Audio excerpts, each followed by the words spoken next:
The problem isn't your money, it's the story you tell yourself. It rarely starts with something dramatic. No big mistake, no obvious failure, just a small decision that feels reasonable. You tell yourself, it's not that serious, it's just this once. You deserve it. You'll figure it out later. And in that moment, everything feels under control. Because the mind doesn't label it as a bad decision. It labels it as relief. Relief from stress, relief from pressure, relief from thinking too much. That's where it begins. Not in recklessness, but in justification. You don't feel irresponsible, you feel human. And that's exactly why it's so dangerous. Because the most costly financial patterns don't come from ignorance, they come from decisions that feel right in the moment, but quietly reshape your future over time. After that first decision, something subtle happens. Nothing breaks, nothing collapses, life continues. And that's important because the absence of immediate consequences reinforces the behavior. Your brain starts building a pattern. If nothing bad happened, then maybe it wasn't that bad. So the next time the same situation appears, you don't hesitate as much. You already have a story ready. I'll recover next month. It's just temporary. Everyone does this. These aren't lies you tell others. They're narratives you build for yourself. And slowly, those narratives become automatic. You stop analyzing. You start repeating. Not because you lack discipline, but because your brain is optimizing for comfort. And comfort doesn't question decisions. It protects them, even when they're slowly working against you. At some point, the decision stops being financial. It becomes emotional. You're not spending money, you're buying relief. Relief from a long day, relief from frustration, relief from feeling stuck. And in those moments, logic becomes secondary because emotions don't calculate, they justify. You tell yourself, I need this. I've been through a lot. This will make me feel better. And maybe it does, for a moment. But the mind is clever. It doesn't show you the long-term cost. It focuses on the immediate reward. And the more you rely on that cycle, the more your decisions stop being intentional. They become reactions, quiet, emotional reactions that feel valid, but slowly disconnect you from the life you say you want. Over time, this turns into a loop, a predictable, almost invisible cycle. You feel pressure, you seek relief, you justify the decision, you feel temporary ease. Then the consequence appears. Not immediately, not dramatically, but subtly. A little more stress, a little less control, a little more avoidance.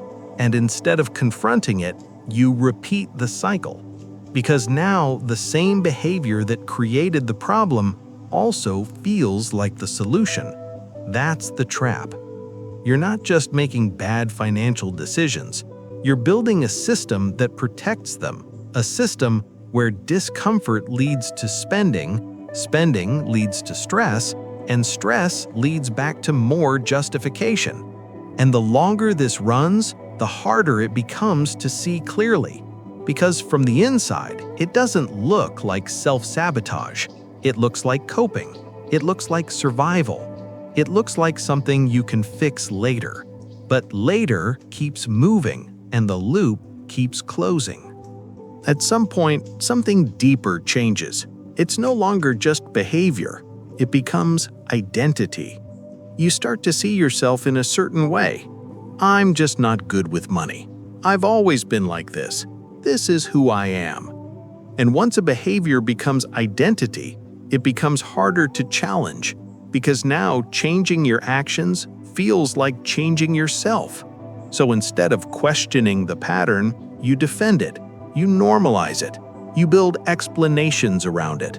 Not because they're true, but because they're comfortable. And this is where many people get stuck. Not because they don't understand finances, but because they've unknowingly built a version of themselves that fits the pattern. And breaking the pattern would mean stepping into something unfamiliar, something uncertain, and uncertainty feels uncomfortable. The real cost isn't always visible. It's not just the money, it's the decisions you don't make, the opportunities you delay, the risks you avoid, the life you keep postponing. Because when your finances feel unstable, everything else starts to shrink. You hesitate more, you settle more, you wait more. And over time, your world gets smaller, not suddenly, but gradually. That's why this pattern is so dangerous. It doesn't destroy your life overnight, it slowly limits it. And because the change is gradual, you adapt to it, you normalize it, until one day you look around and realize you've been living far below what you were capable of. The shift doesn't start with money. It starts with awareness, with a simple, uncomfortable question. Why does this decision feel right now? Not later, not after the consequence, but in the exact moment you're about to justify it. Because that's where the pattern lives. Not in your bank account, but in your thinking, in the stories you tell yourself, in the way you turn discomfort into permission. And once you start noticing that, something changes. You create space, a pause between feeling and action. And in that pause, you begin to see clearly. You realize that not every urge needs to be followed. Not every justification needs to be accepted. Not every feeling needs to become a decision. And slowly, you start choosing differently. Not perfectly, but consciously. Because the goal isn't to eliminate mistakes, it's to stop protecting them, to stop building stories that keep you stuck, and start building awareness that moves you forward. Because in the end, most financial problems aren't just about money, they're about the quiet ways we convince ourselves to stay exactly where we are.